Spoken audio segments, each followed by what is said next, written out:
안녕하세요. 감동의 모든 것입니다.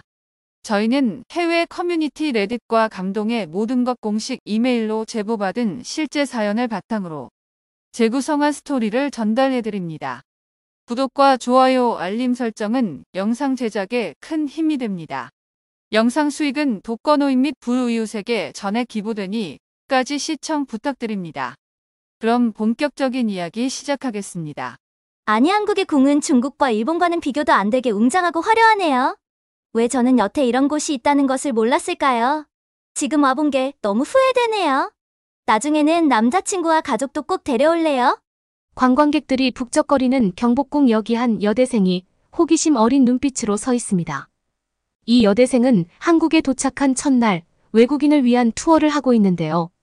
즐겁던 투어 중간 갑자기 이 여대생이 소스라치게 놀라며 말도 안 된다는 얼굴로 가이드에게 이것저것을 묻습니다. 가이드는 별것 아니라는 듯 이야기하는데요. 이 여대생은 도저히 믿을 수 없다는 눈치입니다. 심지어 다른 관광객들도 몰려와서 너도 나도 이런 건 처음 본다며 난리가 났는데요. 과연 이 여대생은 한국에서 무슨 일을 겪은 것일까요? 안녕하세요. 저는 캐나다의 대학생 화이센입니다. 얼마 전 저는 제가 재학하고 있는 대학교의 교환학생을 신청했는데요.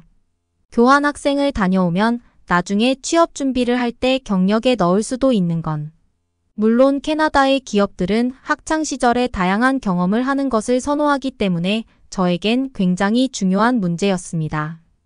교환학생으로 선택할 수 있는 나라는 아시아권 나라들이었고 그중 일본과 한국을 고민하다 오랜 고민 끝에 한국을 신청하게 되었습니다. 원래는 일본에 꼭 한번 가보고 싶었는데요. 방사능 관련 문제가 너무 심각해 보여 아무래도 가기가 찝찝한 면이 있었죠. 서류 심사 끝에 제가 교환학생으로 뽑혔는데 부모님의 극심한 반대에 부딪혔습니다. 한국은커녕 아시아에 대한 이해도 자체가 없는 부모님은 왜 하필 한국이냐며 어디에 있는지도 모르는 나라인데 갔다가 위험한 일이 생기면 안 된다고 저를 뜯어 말리셨죠. 특히 부모님은 치안과 생활 수준을 걱정하셨는데요. 외국에서 여학생인 제가 위험한 일을 겪었을 때 어디서 도움을 받냐는 것이었습니다. 그리고 아직까지 유럽에 비해 아시아권은 후진국이기 때문에 한국도 다를 바 없다는 것이었죠. 저는 인터넷에서 찾아본 한국은 결코 그렇지 않았다고 했지만 제가 한국에 대해서는 그렇게 잘 알고 있지는 않았기에 걱정과 두려움이 생기는 것은 사실이었습니다. 하지만 이미 하기로 한 교환학생을 포기할 수 없어 저는 부모님의 반대에도 불구하고 가기로 결정을 했죠. 긴 비행 시간을 거쳐 한국에 도착한 전 비행기에서 내리면서부터 그만 눈앞에 펼쳐진 상황에 깜짝 놀라고 말았는데요. 일반적인 나라들이라면 보통 비행기에서 처음 내렸을 때 곧바로 아스팔트 활주로에 발을 디디기 마련인데 놀랍게도 한국은 비행기에 계단과 버스가 연결되어 있었고 모든 승객이 그곳으로 탑승하고 있었습니다. 심지어 엄청난 길이를 자랑하던 그 버스는 살면서 정말 처음 보는 버스와 다름이 없었는데요.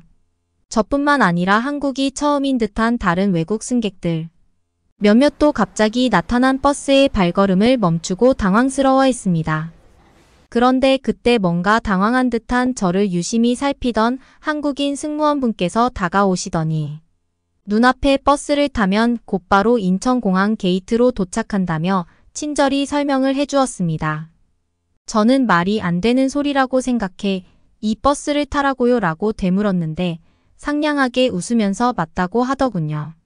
저는 이때부터 조금씩 부모님의 걱정과 다르게 한국은 꽤 괜찮은 나라가 맞지 않을까 하는 기대감이 생겼습니다. 그리고 버스로 인천공항 게이트에 도착한 순간 눈앞에 펼쳐진 인천공항의 모습에 다리에 힘이 풀려 쓰러질 정도의 충격을 받게 되었습니다. 캐나다와는 규모 자체부터 비교가 되지 않을 만큼 압도적인 크기의 인천공항은 외관뿐만 아니라 그 내부에서도 쓰레기 하나 보이지 않을 만큼 쾌적했고 심지어 저희가 도착. 공항 내부에서는 무인 청소 로봇이 공항을 청소하는 모습까지 볼 수 있었습니다. 캐나다의 공항도 청소를 하기는 하는데 기본적으로 깨끗하지 못하고 자주 청소를 하는 편이 아니라 구석에 쓰레기나 먼지가 눈에 잘 띄곤 하는데요. 한국은 이러한 문제가 발생할 이유가 없어 보였죠. 하지만 한국의 놀라움은 시작에 불과했습니다.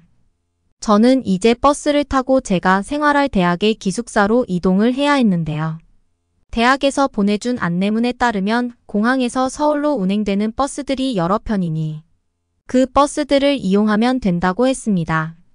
출발 시간이 적혀 있는 버스 시간표가 있었는데요. 전 믿지는 않았습니다. 캐나다에서는 버스터미널의 출발 시간이 나와 있긴 하지만 예약을 미리 해도 운행하는 버스가 갑자기 취소되었다고 문자가 오는 경우도 많고 시간에 맞춰 버스를 타러 갔는데 버스 회사에서 좌석수보다 더 많은 사람을 예약받아 놓는 통에 자리가 없어 타지 못하는 경우도 많습니다. 더 웃긴 건 버스 운행이 취소되었다는 문자를 받았는데 전광판에는 멀쩡하게 운행 중이라는 표시가 떠 있는 경우도 있죠. 지연 운행은 예사이고요. 그래서 저는 급하게 이동하지 않고 인천공항 안에 카페에서 여유를 즐기고 있었습니다. 적당히 알려준 시간에서 20분 정도 늦게 가면 버스가 있겠지 하고 여유롭게 정류장으로 내려가 보니 좀 이상했습니다. 버스들이 굉장히 일사불란하게 움직이는 모습을 보며 느리고 굼뜬 캐나다와는 좀 다른 것 같다는 생각이 들었죠. 안내 데스크에 물어보니 제가 탈 차는 이미 공지된 시각에 출발했고 다음 버스가 곧 오니 그 버스를 타면 된다고 했습니다. 한국에서는 버스가 제 시간에 다니는데 시간에 못 맞추더라도 여러 대 운행되니 오래 기다리지 않아도 된다는 친절한 설명은 덤이었죠. 충격적이었습니다. 버스가 지연 운행을 하지도 않고 게다가 버스를 놓쳐도 문제가 없도록 다음 버스가 여러 대 운행되고 있다니. 저는 오래 기다리지 않고 너무나 쾌적한 버스를 타고 미끄러지듯 서울로 이동하며 빛나는 한강과 높디 높은 건물들을 열심히 사진을 찍었습니다. 그리고 아직 한국에 대해 잘 몰라 걱정하고 계실 부모님께 전송해드렸죠. 이렇게 깨끗하고 넓고 쾌적한 도시가 서울이라는 것을 부모님께 한시라도 빨리 알려드리고 싶었습니다. 제가 보낸 사진과 설명을 들은 어머니는 캐나다 미디어에서 전해준 동양의 모습은 이렇지 않았는데 단단히 오해가 있었던 것 같다고 하시더군요. 그리고 아름다운 캠퍼스를 가진 대학교에 도착해 기숙사의 짐을 풀었는데 가만히 방에 있는 것이 너무 아깝다는 생각이 들었습니다. 놀라운 나라 한국에 대해서 하나라도 더 보고 듣고 알아보고 싶다는 생각이 가득했죠. 장시간 비행의 피로감은 한국의 놀라운 모습 덕에 저 멀리 날아간 지 오래였습니다. 검색을 해보니 경복궁이 근방이었는데 외국인들을 위한 영어 가이드 투어 프로그램이 있었습니다. 얼른 예약하고 서둘러 경복궁으로 향했죠. 눈앞에 펼쳐진 경복궁은 캐나다에서는 절대 찾아볼 수 없는 고풍스러운 멋과 오묘한 아름다움을 지닌 고급스러운 궁이었습니다. 가이드의 안내에 따라 예쁜 한복을 입어보고 한복을 입어본 덕에 경복궁 무료 입장까지 하게 되었는데요. 한복은 그 어떤 드레스보다 아름답고 반짝이어서 제 기분은 날아갈 것만 같았습니다. 마치 공주가 된 것 같았죠. 그런데 문제가 생겼습니다. 배가 갑자기 싸르르 아파오는 것 아니겠어요? 낯선 이들과 함께하는 투어인데 요란하게 굴기는 다소 민망한 상황이라 저는 조용히 주머니를 뒤적거려 화장실을 이용하기 위한 동전이 있는지 찾아보았는데요. 한국에 도착한 지 얼마 되지 않아 돈을 쓰지 않아서 동전이 있을 리 없었습니다. 제겐 비상용 신용카드와 공항에서 환전한 지폐밖에 없었는데 맙소사 정말 절망적이었습니다. 이 위급한 순간에 동전이 없다니 배가 이제 뒤틀리는 느낌이 들었습니다. 하는 수 없이 부끄러움을 무릅쓰고 옆에서 같이 투어를 하던 사람에게 동전이 있는지 도움을 요청하며 식은땀을 흘리기 시작했는데요. 때마침 표정이 좋지 못한 제 얼굴을 보고 가이드가 어디가 아픈 것이냐며 말을 걸어왔습니다. 하늘이 노랗게 보이던 저는 결국 화장실이 너무 급한데 제게는 한국 동전이 없다며 도움을 요청했습니다. 가이드는 아니 왜 말을 안 했냐고 바로 화장실로 가면 되지 않냐면서 저를 직접 공중화장실 앞으로 데려다 주었습니다. 저는 너무 황당했죠. 동전이 없는데 대체 어떻게 화장실을 들어가라는 것이냐며 다급한 마음에 그만 화를 내고 말았는데요.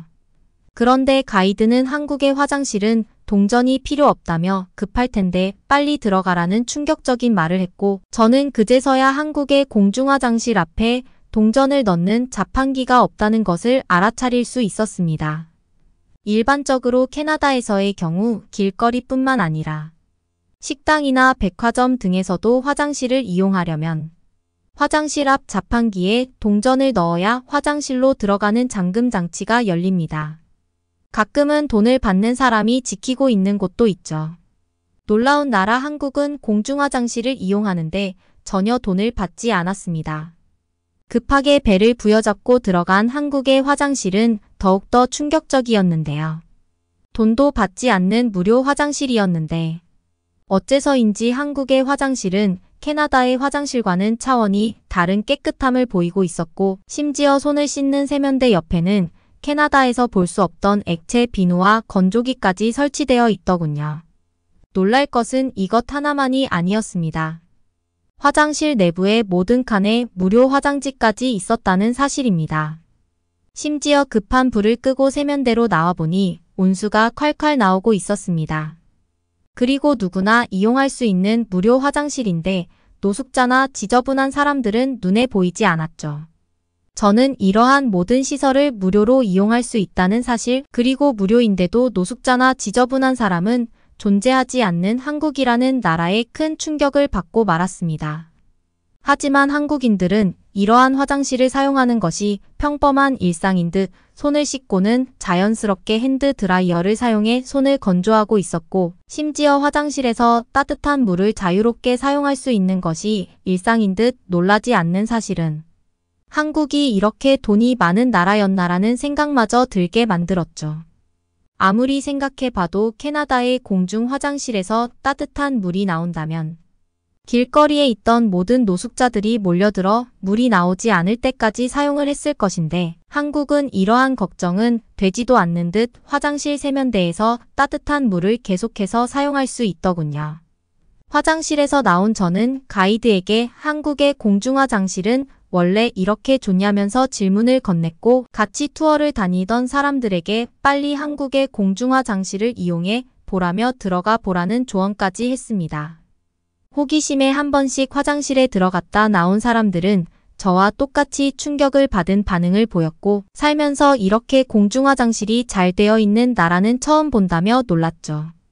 하지만 가이드는 이러한 화장실은 한국에서도 그저 평범한 수준이라며 더욱 믿을 수 없는 말을 했고, 저는 그때부터 한국에는 전부 부자밖에 없는 건가라는 생각마저 들더군요. 그리고 캐나다와 한국의 인프라 수준이 이렇게나 차이가 났다는 사실을 모르고 있었다는 사실에 자괴감까지 몰려왔습니다. 한국의 수준 높은 화장실에서 편안히 일을 마친 저는 그 후 재미있게 경복궁 투어를 마치고 투어의 마지막 프로그램으로 한식 체험을 진행하기로 했습니다. 한국에 와서 처음으로 먹는 한식이라 기대가 가득했죠. 길거리를 걸어 서울에 있는 한 한식집으로 향했는데요. 그런데 바로 그 순간 저의 뒤에 있던 한 아저씨가 어딘가에 걸려 넘어지는 소리가 들렸고, 안타깝게 그분이 착용하고 있던 안경이 산산조각 나는 사고가 발생하고 말았습니다. 갑자기 발생한 사고에 모두 당황해서 웅성거리는 것도 잠시. 가이드가 빠르게 달려와 넘어진 분을 일으켜 세우고 병원에 갈 정도인지를 확인했습니다. 다행히 넘어지며 조금 긁힌 정도가 다였지만 문제는 안경이었습니다. 시력이 몹시 나쁜 탓에 안경이 없으면 자신은 아무것도 보이지 않는다고 안경을 꼭 써야 한다며, 안경이 없으면 남은 여행을 잘 즐기기 어렵다고 했죠. 너무나 곤란한 얼굴로 괴로워하는 아저씨를 보며 저도 함께 곤란한 심정이었는데, 가이드는 별 문제 아니라는 듯 조금만 걸어가면 안경점이 있으니 걱정하지 말라고 했습니다. 안경점이 있고 없고를 떠나 안경이 부러졌는데 안경을 새로 맞춰 받으려면 한 달 넘게 걸릴 건데, 저 아저씨는 어떻게 하지 그런데 왜 걱정하지 말라고 하지 하는 의문이 가득한 채로 일단 따라갔는데요. 번화가 길거리에 자리한 안경점에 들어가서 저는 믿을 수 없는 설명을 듣게 되었습니다. 안경점의 한국인 직원분은 부서진 안경을 확인하더니 곧바로 해당 안경과 똑같은 도스로 안경을 제작해 주겠다며 여기서 마음에 드는 안경테만 고르면 15분 이내로 만들어주겠다는 말도 안 되는 거짓말을 했기 때문인데요. 안경이 부러진 아저씨도 그리고 함께 투어를 했던 저와 다른 외국인들도 모두 웅성거리며 거짓말이라고 이야기하기 시작했습니다. 그 어떤 나라에서도 안경을 15분 안쪽으로 만들어준다는 이야기는 경험해보지 못했거든요. 제 옆에 프랑스 사람도 이탈리아 사람도 이건 거짓말이라며 유럽 그 어디에서도 안경을 이렇게 15분 만에 만들어주는 곳은 없다고 했습니다. 사람들이 이렇게 앞에 서 있는데 어쩌자고 이런 거짓말을 하지라는 생각을 하고 있는데 가이드는 싱글벙글 웃으며 어서 안경테를 고르라고 하는 것 아니겠어요? 사람 좋게 봤는데 어쩜 저렇게 뒷수습이 안 될 거짓말을 할까 싶었는데 안경이 부러진 아저씨는 우선 속는 셈치고 골라보겠다며 안경테를 골랐습니다. 그러자 한국 안경사부는 시력 검사는 바로 뒤에 있는 기계에서 할 수 있으나 지금은 똑같은 도수로 제작하는 것이기에 큰 필요는 없을 것 같다고 했고 기존에 쓰던 안경 알로 시력을 체크해서 최대한 안경을 빨리 만들어주겠다는 말을 했습니다. 함께 모여 이 과정을 지켜보던 관광객들도 모두 믿지 못하는 눈치였죠. 혹시나 빨리 만들어주겠다고 하고 돈을 더 받으려는 속셈인가라는 생각에 진짜 15분으로 안경이 모두 완성되는 것이 사실인지 누군가가 궁금증을 참지 못해 질문을 건넸는데요. 이에 안경사부는 보통 5분으로도 가능하기는 한데 지금은 보시다시피 사람들이 좀 많아 일이 밀려 있어 15분이라는 더욱 믿을 수 없는 말을 하더군요. 아무리 생각해봐도 한국의 안경점은 상식을 초월한 발언만 하고 있었죠. 웅성거리며 기다리다가 어느덧 15분이 흘렀고 한국인 안경사부는 아저씨에게 새 안경을 건네줬습니다.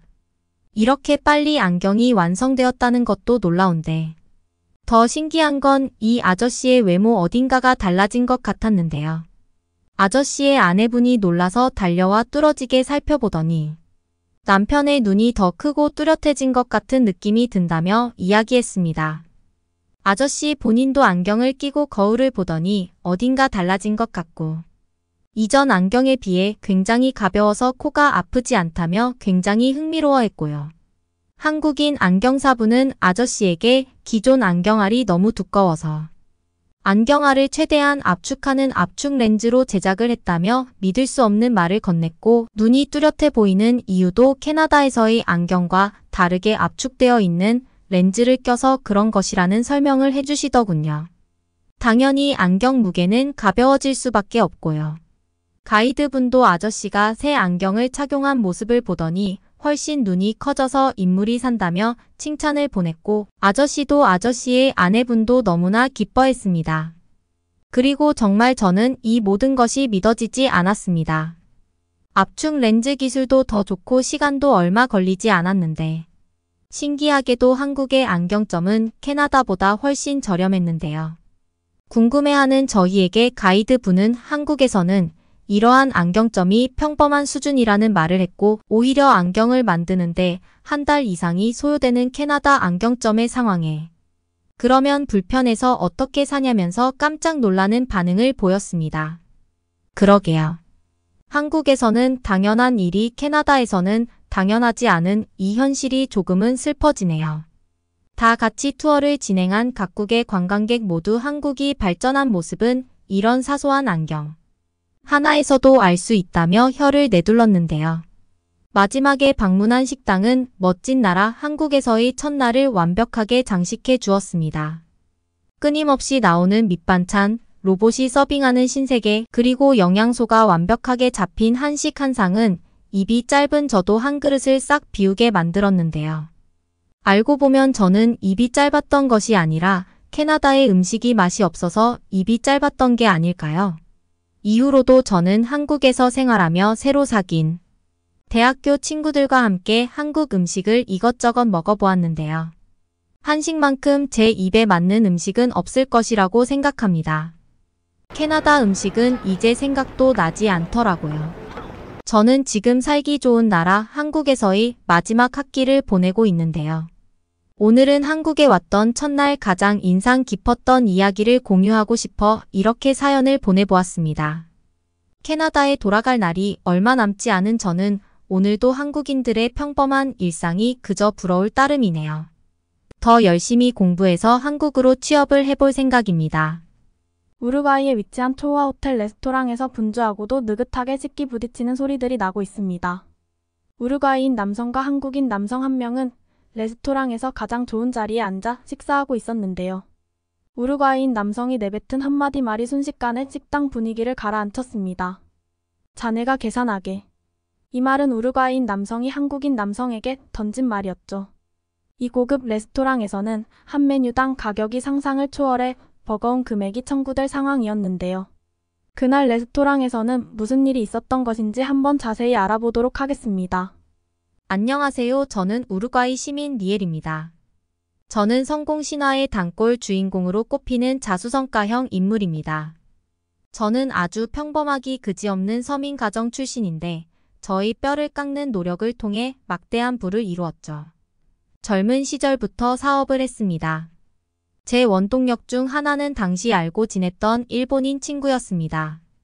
그때는 제가 아주 어린 학생 시절이었는데요. 일본인이 왜 우루과이에 와서 지냈는지 자세한 사정은 모르겠으나 굉장히 부유한 집안의 자제였습니다. 그 이유 때문은 아니었지만 녀석과 친하게 지냈어요. 그 친구의 이름은 스스무였습니다. 스스무와 어울릴 때 문득문득 열등감과 박탈감이 들었죠. 그 녀석 집이 너무 잘 살았기 때문입니다. 특히 스스무 집에 초대되어 놀러 갈 때면 그 마음이 더 심했어요. 예전부터 느끼긴 했지만 그 녀석은 은연중에 저를 아래로 보고 있었습니다. 아무래도 그렇겠죠. 집이 그렇게 잘 사는데. 집에서 어떻게 키우겠습니까? 동양인인 자신이 서양인인 저보다 잘 산다는 데에 우쭐해 보였죠. 그 의식은 성인이 되면서 더욱 커져서 저를 모멸스럽게 만들더군요. 언젠가 비싼 고급 식당에 가자고 해서 함께 간 적이 있거든요. 당연히 스스무가 사는 줄 알았습니다. 내가 살게라는 직접적인 언급은 없었으나 자신이 사겠다는 뉘앙스로 말해서 망설이다가 함께 간 거였거든요. 확실히 비싼 식당이라 그랬는지 음식이 정말 맛있었어요. 기분이 좋아졌습니다. 평소에 좀 마음에 안 드는 점이 좀 있는 녀석이긴 했지만 그래도 제가 친구라고 이렇게 비싸고 좋은 음식을 다 사주다니 고마우면서 조금 미안했습니다. 식사 후에 계산을 하려고 했더니 녀석이 글쎄 지갑을 두고 왔다는 겁니다. 그런데 여기서 제가 집에 가서 지갑 가져오랄 수도 없지 않습니까? 남자로서. 그래서 어쩔 수 없이 제가 샀습니다. 당시에 일을 다니며 돈을 벌고 있어서 망정이었죠. 둘이서 한 끼씩 주문해서 먹은 건데 가격이 글쎄 20명 이상이 먹은 것처럼 많이 나오더라고요. 금액이? 저는 당황했지만 음식값을 모두 지불했고 설마 고의로 그랬을 리가 없다고 생각하며 스스무를 용서했습니다. 그리고 형편이 넉넉하지 않은 제가 산 것으로 두지는 않지 않겠습니까? 친구라면요. 나중에 자신이 먹은 만큼이나마 돌려주거나 다른 식으로 갚겠거니 하고 넘어갔죠. 너무 무리한 탓에 저는 다음 급여일까지 빌빌거리며 지냈습니다. 영양가 없는 것만 먹거나 굶어서 살이 쏙 빠졌죠. 제가 힘들어하고 있을 때 스스무는 도움을 준 적이 없습니다. 도움이나 걱정은커녕 오랜만에 만나서 하는 말이 가관이더군요. 돈 없는 사람들은 참 추하다고요. 그 말을 듣자마자 저는 자리를 박차고 일어났고 스스무와 인연을 끊었습니다. 천한 동양인 주제에 운 좋게 돈 많은 집에서 태어났다고 저토록 오만하다니 화가 많이 났는데 그 화가 저를 열심히 움직이게 만들어 주었죠. 20대 내내 저는 뼈 빠지게 일했고 돈을 많이 모았습니다. 그러던 어느 날 문득 깨달았죠. 평생 이렇게 남의 돈만 받아서는 진짜 부자가 될 수 없겠구나 하는 것을요. 직장에서 경험한 바를 토대로 저는 사업에 뛰어들었습니다. 역시 쉽지 않았죠. 열심히 모은 돈을 다 털어야 했고 그 돈을 잃기도 했지만 부자 중에 부자가 되겠다는 일념 하나로 버텼습니다. 그렇게 몇 년 동안 분투하면서 살았더니 결국 제 사업은 성공하게 됐죠.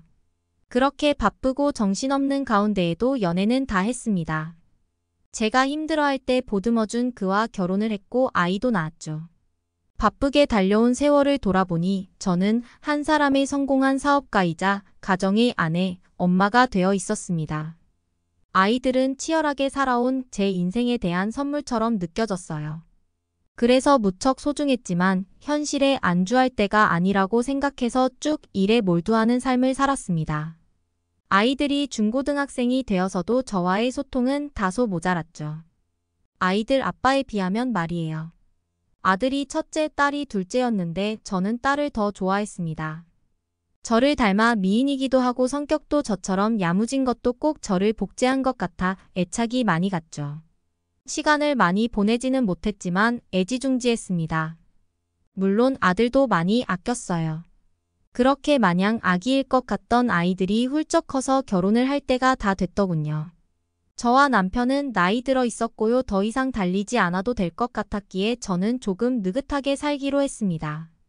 그렇게 여유를 가지면서 남편과 함께 아름다운 중년의 삶을 살고 있었죠. 아들은 좋은 여자 만나서 결혼을 했고 이제 둘째가 남아 있었는데 사실 저는 제 눈에 차는 놈은 없을 거라고 생각했습니다. 제 귀한 딸 모니카에게 어울릴 만한 남자가 과연 존재하기나 할까요? 모니카가 정말 좋은 사람을 만나 결혼하길 바랐지만 마땅한 남자가 없다면 결혼하지 않고 저희 부부와 평생 사는 것도 괜찮을 것 같았습니다. 그런데 그러던 어느 날이었어요. 모니카가 만나는 사람이 있다고 말하는 게 아니겠어요. 저희 부부의 관심은 온통 거기에 쏠렸죠. 아직 그 사람에 대한 정보가 일절 없었지만 딸에게 만나는 남자가 있다는 사실만으로도 마음에 안 들었습니다. 남편은 좋아했죠. 그때는 연애한 지 얼마 안 되어서 그냥 만나는 사람이 있다고만 말을 했었습니다. 나중에 안 사실이지만 그때 이미 1년 이상 만난 거였더라고요. 이후 2년이 더 흘렀을 때 저희 부부는 궁금해서 모니카에게 물었습니다. 그 남자 아직도 만나고 있냐고요. 너무 이야기가 없어서 어쩌고 있는지 모르겠다고 하니 여전히 잘 만나고 있다고 했습니다. 그렇게 오래 만날 거면 슬슬 결혼할 때 아니냐 한번 데리고 와. 어떤 사람인지 궁금하다 얘. 제 기준에서는 이해가 잘 안 됐습니다. 그렇게 오래 만났는데 어떤 놈인지 한 번을 안 보여주다니 떳떳하지 못한가 싶었죠. 그런데 아무래도 제 예상이 맞았던 것 같습니다. 약속 당일 모니카가 데리고 온 남자는 행색이 초라한 동양인 남자였어요. 단숨에 기분이 상했지만 모두가 있는 티 내지는 않았지만 남편도 살짝 당황한 것 같았죠. 남편과 저처럼 동양인 혐오가 있는 것은 아니었지만 저희 집이 오죽 잘 삽니까? 별 볼 일 없어 보이는 남자를 데려오니 놀랐던 겁니다. 그나마 에스파냐어는 참 잘하더군요. 현지인처럼 발음도 우루과이식이었죠. 그리고 그 말이 꽤 교양이 있었는지 남편은 곧 그에게 마음을 열었습니다. 남자의 이름은 서결이라고 했어요. 하지만 저는 그의 겉에 집중하느라 대화 내용이 들리지도 않았죠. 게다가 살도 휘고 남자다운 구석도 없어 보여서 젊은 날 제 동양인 친구였던 스스무가 떠올랐죠.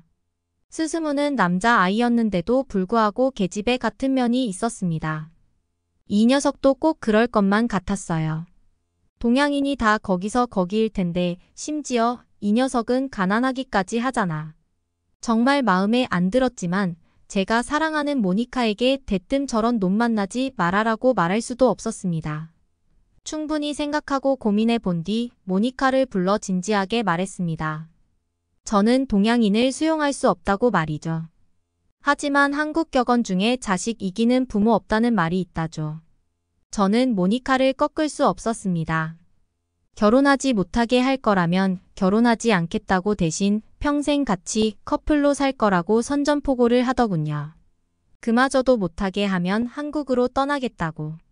그래서 어쩔 수 없이 제가 져줬지만 정말 미치겠더군요. 잘난 점이라고는 눈 씻고 찾아봐도 없는 한국인 남자에게 제 딸을 줘야 한다니. 그래서 저는 서결이 제 풀에 지쳐 떨어져 나가기를 기대하며 눈치를 주고 다른 사람들 없을 때 듣기 힘들 말을 하며 압박을 줬습니다. 하지만 멍청한 동양인이라 그런지 뭔지 알아듣지를 못하는 것 같았습니다. 표정 구겨지는 일 없이 실실 웃기만 하더라고요. 저는 최후의 수단을 떠올렸습니다. 제대로 망신을 주는 것이었습니다. 젊은 날에 제가 일본인 친구에게 당했던 것처럼 그대로 돌려주기로 했죠. 같은 동양인이니 이 정도는 감수해야 하지 않겠습니까? 저는 우루과이 바닥의 최고로 비싼 레스토랑에 석열을 데리고 갔습니다. 단 둘이 갔죠. 가족들 앞에서 해야 더 효과적일 수도 있겠지만 부작용이 클 수 있었습니다. 실패하면 모니카가 저를 완전히 떠나버릴 위험이 있었죠. 그래서 석열과 단둘이 초호와 레스토랑에 가서 식사를 했고 그 옛날 스스무가 저에게 했던 것처럼 계산을 떠넘겼습니다. 두 사람이 먹은 한 끼의 가격이 무지막지했던 것은 고급 와인을 곁들였기 때문이었죠. 상당히 부담스러울 금액이었는데 석열은 내색 하나 않고 계산을 하더군요. 저는 어안이 벙벙해졌습니다. 당황해서 그를 향한 미움이 옅어졌죠. 정말 멍청한 건지 아니면 넓은 아량의 소유자인 건지 그 사건은 석열이 아무렇지도 않게 계산을 해서 어영부영 넘어갔고 저는 그를 조금 더 지켜보기로 마음을 바꿨죠.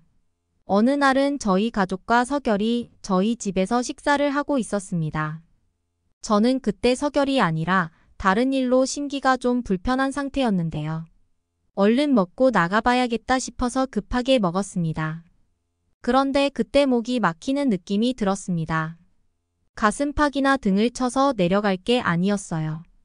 단단하게 걸려버린 탓에 이러다 죽겠구나 싶었죠. 숨이 막히고 눈앞이 핑 도는 그때 석열이 저를 뒤에서 끌어안더니 두 손으로 제 가슴을 압박했습니다. 몇 차례 반복했더니 결국 음식물을 뱉어낼 수 있었어요. 저는 정말 죽을 뻔했는데 사실상 석열 덕분에 목숨을 부지할 수 있었던 거죠. 그런 일이 있고 나자 저도 정말 어쩔 수 없어졌습니다. 그를 미워하던 마음은 눈 녹듯이 사라졌고 동양인을 싸잡아 생각하는 것도 관두게 됐습니다. 제가 너무 편협했음을 인정합니다. 석열이 제게 했던 처치는 하인리법이라는 것이었는데 어떻게 그걸 할 줄 알았나 싶었더니 아니나 다를까 의사였습니다.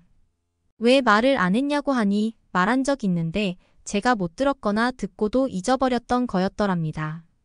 그래서 그렇게 돈도 많아서 계산도 아무렇지 않게 한 거였고요.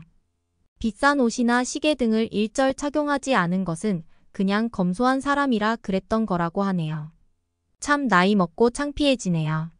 저는 석열에게 정식으로 사과했고 석열이 너그럽게 받아주면서 저희 사이는 아주 좋아졌고 집안 분위기도 더 화기애애해졌습니다. 지금은 모니카와 석열이 결혼을 앞두고 있는 상태인데 제가 더 들뜨고 있네요. 둘이 앞으로 늘 행복했으면 좋겠습니다. 오늘의 사연은 여기까지입니다. 응원이나 남기고 싶은 말이 있으시면 댓글로 남겨주세요. 사연자분께 전달해 드리겠습니다. 저희 감동의 모든 것은 실제 사연 제보를 받고 있습니다. 채택되신 분께는 선물도 드리고 있습니다. 저희의 사연이 여러분의 하루의 작은 힘이 될 수 있었으면 좋겠습니다. 지금까지 한국의 감동적인 이야기를 전해드리는 감동의 모든 것이었습니다. 구독과 좋아요를 눌러주시면 영상 제작에 큰 힘이 됩니다. 감동적인 사연을 주변 사람들에게 공유하고 함께 이야기 나눠보세요. 끝까지 시청해주셔서 감사합니다. 더욱 더 좋은 영상으로 찾아뵙겠습니다.